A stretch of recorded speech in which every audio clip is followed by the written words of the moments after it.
Hello friends, welcome to जसविंग English classes. कैसे हो आप सभी फ्रेंड्स? आज का जो हमारा टॉपिक है वो थॉमस हार्डी का एक और नॉवल है, अंडर द ग्रीनवुड ट्री। इससे पहले मैं आपको और भी नॉवल करा चुकी हूँ थॉमस हार्डी के। अगर आपने नहीं देखे हैं तो देख लीजिए, बेहतर रहेंगे आपके लिए। तो आज का जो ये नॉवल है ये छोटा है, वैसे ज़्यादा बड़ा नहीं है, लेकिन हाँ ईजिली आपको समझ में आ जाएगा। चलिए शुरू करते हैं। Under the greenwood tree. पहले इसके टाइटल की बात करें, इसका फुल टाइटल क्या है? ये भी अलग से क्वेश्चन बन जाता है कभी कभार कि इसका फुल टाइटल क्या होता है। तो under the greenwood tree a rural painting of the Dutch school, ये इसका फुल टाइटल है, अगर आपको कभी मिल जाए कहीं पे। तो is a novel by the writer Thomas Hardy, published anonymously. ये एनोनिमसली पब्लिश्ड हुआ था, कब हुआ था? 1872 के अंदर।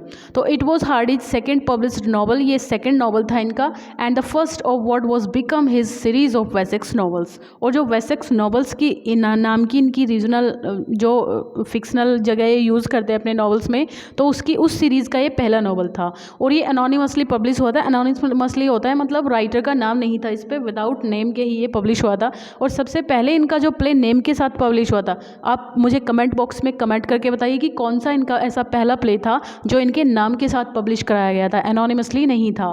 ठीक है, तो मैं वेट करूँगी आपके कमेंट्स का, देखूँ क्या पता है आपको, नहीं पता है। तो चलिए शुरू करें इसकी story. The novel follows the activities of a group west gallery musicians. West gallery musicians का एक ग्रुप है द मेलस्टोक नाम की जगह पे। पैरिश कोवर विलेज है ये मेलस्टोक, एक छोटा सा। तो parish choir, one of whom, उनमें से कौन कौन है गाइज? एक डिक डिवी नाम का एक यंग मैन है, becomes romantically entangled with the comely new village school mistress Fancy Day, जो अभी अभी एक स्कूल मिस्ट्रेस बनी है, इस मतलब मास्टरनी बनी है स्कूल में, तो उससे ये थोड़ा रोमांटिक हो जाता है वहाँ पे। तो शुरू करते हैं इसको। The novel opens with the fiddlers and singers of the choir. यहाँ पे एक ग्रुप है, एक कोवर किसको कहते हैं हम? सिंगर्स का जो ग्रुप होता है म्यूजिशियंस का, तो उसका एक ग्रुप है। कौन कौन है उसमें डिक है, हिज फादर र्यूबन डीवी है, एंड ग्रैंडफादर विलियम डीवी है। जो र्यूबन डीवी है ना, ये इसके फादर हैं, और जो इसके ग्रैंडफादर हैं वो विलियम डीवी हैं। तो making the rounds in Mellstock village on Christmas Eve, ये इनका क्या काम होता है? क्रिसमस इवनिंग पे ये जगह जगह घूम करके अपनी यही इनका काम होता है। तो ये जगह जगह घूम करके म्यूज़िक सुनाते हैं और अर्न करते हैं। तो when the little band pledge at the school house, तो आज का जो इनका स्कूल इवनिंग इस मतलब जो क्रिसमस ईव था, कहाँ पे सेलिब्रेट करना था इनको? स्कूल हाउस में। तो यहाँ पे यंग डिक फॉल्स, तो स्कूल हाउस में यहाँ पे चिल्ड्रन खेल रहे होते हैं, और जो सभी मेंबर होते हैं यहाँ पे वो म्यूजिशियंस पार्टी के, तो सारे अपना अपना काम कर रहे होते हैं। तो ये क्या करता है, young Dick false for fancy at first size, पहली नज़र में ही इसको प्यार हो जाता है फैंसी डे नाम की इस गर्ल से, जो कि स्कूल मिस्ट्रेस है। Dick seeks to insinuate himself into her life and affections. Dick seeks to himself मतलब डिक क्या करता है, पूरे तरीके से कोशिश करता है कि इसकी लाइफ में किसी तरीके से एंटर करूं, इसको प्रभावित करूं। But fancies beauty has gained her other suitors including signer. तो लेकिन जो इसकी ब्यूटी होती है, ये बहुत खूबसूरत है फैंसी डे, तो इसकी ब्यूटी से और भी इसके जो अट्रैक्ट हो जाते हैं सूटर्स हैं, टू सूटर्स होते हैं चाहने वाले, है ना, तो और भी चाहने वाले पैदा हो जाते हैं। इसमें शाइनर नाम का एक और बंदा है, फेमस शाइनर, पैरिस शाइनर, जो एक रिच फार्मर है, एंड मिस्टर मेबोल्ड, ये एक पादरी है चर्च में। तो द न्यू विकार एट द पैरिस चर्च में एक न्यू विकार है, और शाइनर नाम का ये बंदा है, ये एक रिच फार्मर है, तो ये भी इसके चक्कर में लग जाते हैं। तो Maybold inform the choir that he intends Fancy and accomplished organist to replace their traditional gallery singing and string accompaniment to Sunday services। तो मेबोल्ड सभी अपने पूरे ग्रुप को कवर करता है कि इंटेंड्स फैंसी, कि वो फैंसी को मतलब लाइक करता है। accomplished organist, और वो एक ऑर्गन मतलब एक तरीके से एक सेलिब्रेशन करना चाहता है, ट्रेडिशनल गैलरी वो करना चाहता है सिंगिंग की, जहाँ पर accompaniment to Sunday services, Sunday के दिन वो ये सर्विस देगा। तो Reuben Dewy and the rest of the band, तो रिबन डीवी जो इसके फादर हैं और बाकी जो मेंबर हैं बैंड के, visit the vicarage to negotiate, vicarage से मिलते हैं वो सभी, but reluctantly give way to the vicar's wishes, है ना, लेकिन यहाँ पे भद्दे तरीके से, रिलक्टेंटली अनिच्छा से होता है, give way to the vicar's wishes, तो Dick seems to win Fancy's heart. Dick यहाँ पे क्या करता है, मतलब ये डिक जो तो मौका ढूंढता ही रहता है, तो वहाँ पे फैंसी डे भी होती है और बाकी सभी लोग मेंबर्स होते हैं, तो इसको मौका मिल जाता है वहाँ पे इसको प्रपोज करने का। तो Dick seems to win Fancy's heart, तो वहाँ पे ये उसका हार्ट विन कर लेता है। And the two become secretly engaged, और ये दोनों आपस में शादी भी कर लेते हैं चुपचाप से, किसी को पता नहीं लगने देते हैं। तो when is informed fancies father is initially, जब फैंसी को फादर को पता चलती है ना, तो ये इस बात से काफ़ी अपोजिट है, ये इसको नहीं मानता है, बट चेंजेस हिज माइंड, और कहता है कि तुम्हें अपना माइंड चेंज कर लेना चाहिए। When as a consequence Fancy stops eating and her health, 1 second guys, 1 second please, sorry for that inconvenience, okay 1 second guys. हाँ, तो हम कहाँ थे, मेबोल्ड अनएक्सपेक्टेडली, कॉल तो आने नहीं चाहिए, मैंने बंद कर दिया गाइस, चलिए 1 सेकेंड, एक बार मैं थोड़ा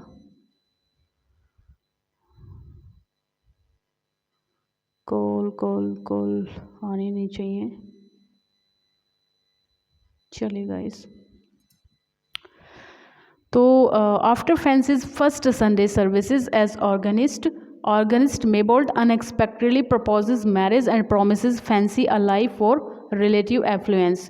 तो यहाँ पे क्या होता है, सम मंथ्स लेटर, यहाँ पे हम थे, but changes his mind and as a consequence Fancy stops eating and her health deteriorates. तो यहाँ पे क्या होता है, जो फैंसी होती है ये कहती है कि नहीं मुझे उसी के साथ रहना है, और ये खाना पीना छोड़ देती है और अपना हेल्थ भी ये ख़राब कर लेती है। तो इस चक्कर में इसके जो फादर होते हैं वो अपना माइंड चेंज कर लेते हैं फैंसी डे के। सम मंथ लेटर, कुछ मंथ बाद क्या होता है, after Fancy's first Sunday service as a organist में फैंसी का जो फर्स्ट संडे होता है, तो मेबोल्ड अनएक्सपेक्टेडली प्रपोज मैरिज। तो वो अनएक्सपेक्टेडली, मतलब पता नहीं होता इस चीज़ का कि ऐसा हो सकता है, ये इसको प्रपोज कर देता है मैरिज के लिए। And promises Fancy a life of relative affluence, और कहता है कि मैं तुम्हें बहुत खुश रखूंगा लाइफ में। तो racked by guilt and temptation she accepts, उसको बहुत गिल्ट भी होता है ना, गिल्ट होता है काफ़ी, लेकिन यहाँ पे तो पता नहीं है कि डिक की और इसकी शादी हो रखी है, किसी को भी नहीं पता है कि इन्होंने सीक्रेटली मैरिज की हुई है। तो रेक्ड बाय गिल्ट, इसको गिल्ट होता है और ये टेम्पटेशन के साथ एक्सेप्ट कर लेती है इसके प्रपोजल को।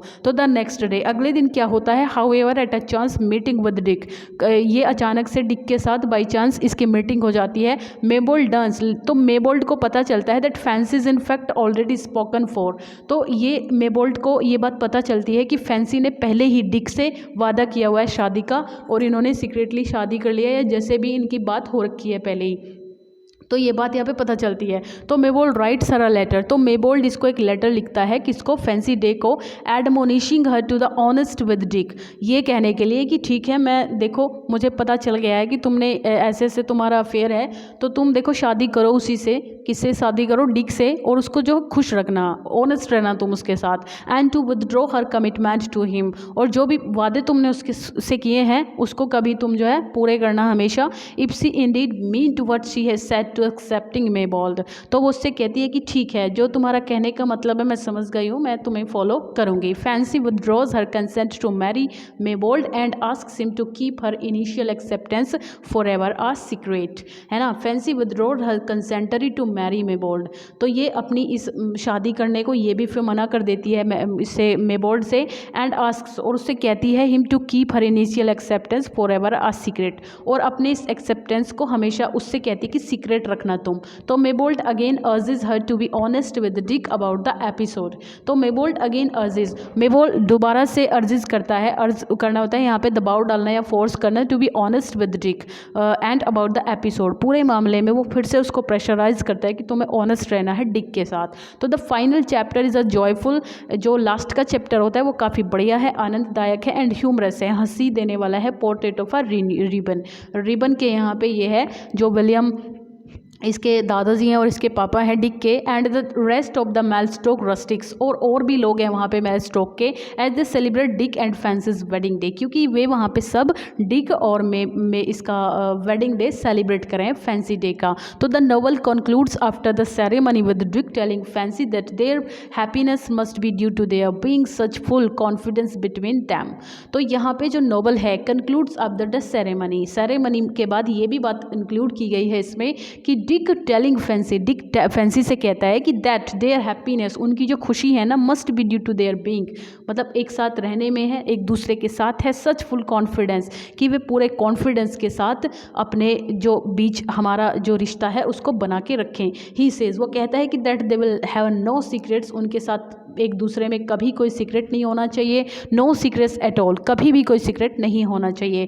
Fancy replies none from today, ठीक है आज से कभी नहीं, एंड चेंजिंग द सब्जेक्ट, और फिर उस बात को चेंज कर देती है, thinks of a secret she would never tell, और ये सोचकर जो उसके माइंड में जो सीक्रेट चल रहा होता है, क्योंकि उसने उसको हाँ कर दिया था प्रपोजल को, किसके, मेबोल्ड के प्रपोजल को, लेकिन उससे फिर ये सीक्रेट रखने को कहती है मेबोल्ड को ये बात, और खुद भी रखती है, तो इस बात को सोचते हुए वो बात को चेंज कर देती है और कभी भी उससे फिर कोई भी बात ना छुपाने का वादा करती है। तो इस टाइप से यहाँ पे मेबोल्ड भी कुर्बानी दे देता है अपने प्यार की, और डिक और फैंसी की बढ़िया से अपना लाइफ स्टार्ट हो जाती है। यहीं पे ये दी एंड हो जाता है नोवेल। और मुझे आप इसकी जो थॉमस हार्डी हैं उनका बॉर्न एंड डेथ आप कमेंट बॉक्स में कमेंट करके भेजें, और जो मैंने पूछा था फुल टाइटल आपको कमेंट करना है इसका, ठीक है। नहीं, फुल टाइटल नहीं, मैंने पूछा था कि जो फर्स्ट नोवेल ऐसा जिसमें राइटर नाम आया था, एनोनिमसली नहीं था, तो वो आपको लिख के मुझे भेजना है, ठीक है। Thank you, bye, take care guys, पढ़ते रहिए।